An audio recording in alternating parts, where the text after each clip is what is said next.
प्रेक्षकांनो, जबरदस्त ठरलं तर मगचा प्रोमो आउट झालेला आहे.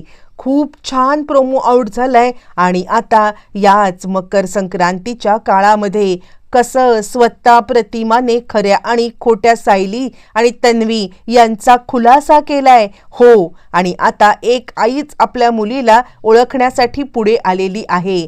ज्या वेळेला काही गोष्टी तिला आता समजलेल्या आहेत आणि त्याच एका आईने आपल्या खऱ्या मुलीला ओळखलंय आणि आता खोट्या मुलीला सुद्धा. नक्की काय गहजब झालेला आहे? प्रियाला ओळखत खरी खोटी तन्वीचा न्याय निवाडा प्रतिमाने कसा केलाय आणि यासाठी कारणीभूत ठरले मकर संक्रांत. कशा पद्धतीने प्रियावरती मकर संक्रांती घसरलेली आहे सगळं पाहू.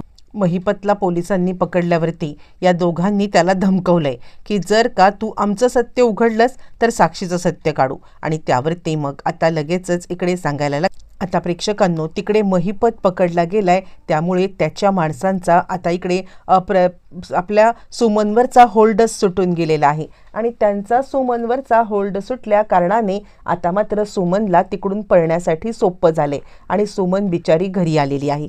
ज्या वेळेला सुमन आता घरी आले आणि त्याच वेळेला इकडे ती कुणाशीच काही बोलण्याच्या मनस्थितीत नाही आहे. तिला सगळेजण विचारत आहेत की सुमन काय झालंय, तू या सगळ्यामध्ये कशी अडकलीस. पण आता प्रेक्षकांनो, ती इतक्या ट्रॉमामध्ये आहे की तिला आता या सगळ्यामध्ये काहीच समजत नाहीये की आपण काय बोलायचं आहे काय बोलायचं नाहीये. आणि ती पूर्णपणे या सगळ्यामध्ये अडकलेली आहे. तिला आता म्हणजे झोप येते, तिच्या डोळ्यावरची झोप हटत नाहीये. पण तिने जे समोर दृश्य बघितलंय ते मात्र तिला सतत आठवतं आहे. तिला आठवतंय की आपण म्हणजे काय केलं होतं, तिथे कोण आलं होतं, नागराज आणि महिपत. आणि त्यावरती मग रविराज तिला आता सांगायला की हे बघ सुमन, तू आता चिंता करू नको, सुमन अजूनही आजारी आहे. आणि त्यावरती ते सांगतात महिपत पकडला गेलाय, तुला महिपतने किडनॅप केलं होतं का. यावर आता इकडे सायली तिच्या जवळ येऊन बसते आणि तुम्ही सांगा ना, कुणी तुम्हाला पकडलं होतं आणि कुणी हे सगळं केलं होतं. आता प्रेक्षकांनो, ती काही बोलायला तयार नाहीये, कारण ज्या वेळेला ती घरी आले तेव्हा नागराजने तिला खूप मोठी धमकी देऊन ठेवले आणि म्हणून ती काही बोलतच नाहीये, कुणालाच काही सांगत नाहीये. सायली खोदून विचारते, महिपतने किडनॅप केलं का. तर ती होकारात ती फक्त मान हलवती आहे. मग सायली तिला मोटिवेट करते आणि सायली तिला सांगायला लागते, सुमन काकू, आज जर का गप्प बसलात ना तर आता ही चांडाळ चौकडी तुमच्यावरती हल्ला करायला कमी करणार नाही, तुम्हाला त्रास द्यायला कमी करणार नाही. आज गप्प बसलात तर हा हल्ला तुमच्यावरती कायमचा राहणार आहे. पण अजूनही सुमन ट्रॉमामध्येच, तिचं आता रुटीन नीट चालू होत नाहीये, ती कोणत्याही परिस्थितीमध्ये काही काम करण्याच्या ह्याची राहिलेली नाहीये. मग त्याच वेळेला रवी सुमनच्या डोक्याशी बसतात आणि सुमनच्या डोक्यावरून हात फिरवत तिला आता छान पद्धतीने समजावतात, सुमन, अजिबात कोणत्याही कुणालाही घाबरायची तुला गरज नाहीये. हा तुझा मोठा भाऊ समज, तुझ्या पाठीशी ठामपणे उभा आहे. आणि मग मात्र आता सुमनने जो खुलासा केलाय, मकर संक्रांतीचा दिवस आणि जबरदस्त आता प्रोमो असा आहे की त्या मकर संक्रांतीच्या सणाला सुमनने सगळ्यांना एकत्रितपणे बोलवून घेतलेलं आहे. सुमन आणि प्रतिमा यांनी आता जो काही गहजब केलाय तो मात्र कमाल धमाल आहे. इकडे आता सगळ्यांनाच सुमनने आणि प्रतिमाने बोलवले.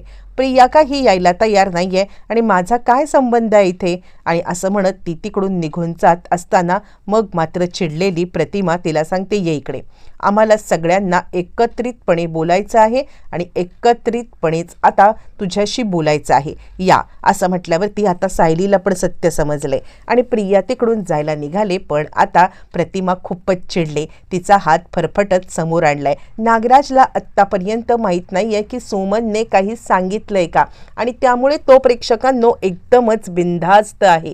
त्याला आता काहीच कळायला मार्ग नाहीये की हे सगळं काय चाललंय. आणि तो एंटर झालाय आणि त्यावरती प्रिया म्हणते, काय प्रॉब्लेम आहे, माझा काय संबंध या सगळ्यामध्ये, सुमन का की तू मला का खेचती आहेस. यावरती मग आता लगेचच इकडे सायली म्हणते, पण तुला कोणी सांगितलं की सुमन काकूंच्या किडनॅपिंगचा हा सगळा प्रकार आहे, तू कशाला स्वतःला ओढवून घेतेयस, स्वतःवरती ओढवण्याची तुला काही गरजच नाहीये ना.